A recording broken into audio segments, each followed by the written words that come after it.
रामानंद स्वामी व्यासपीठ पर विराजमान होकर नीलकंठ की महिमा सुना रहे थे। भूमि पर बिछाए गए आसन पर नीलकंठ निम्रतापूर्वक बैठे थे। उस समय सभा में एक मुसलमान जमादार आ पहुंचा। वहां रामानंद स्वामी के चरण स्पर्श करके कथा श्रवण करने लगा। धीरे से नीलकंठ ने उसकी ओर ज्यों ही अपनी कृपा दृष्टि की, उसी पल उसे समाधि लग गई। समाधि में उसने अक्षरधाम का दर्शन किया, जहाँ सुंदर दिव्य सिंहासन पर नीलकंठ वर्णी विराजमान थे। उनके चारों तरफ आनंद भक्तजन प्रणाम करके नीलकंठ की स्तुति कर रहे थे। जमादार ने देखा कि सभी भक्तों के साथ रामानंद स्वामी भी नीलकंठ की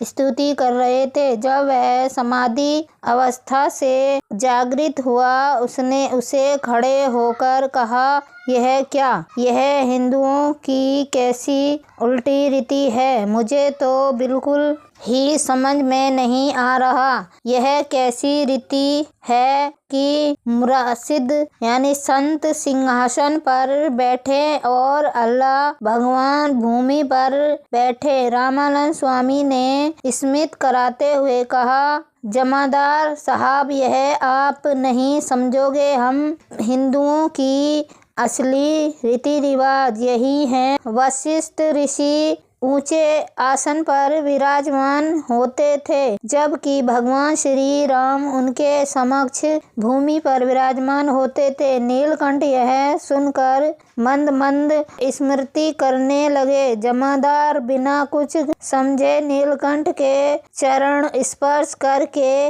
आश्चर्य मुग्ध अवस्था में सिर झुकाता हुआ चला गया।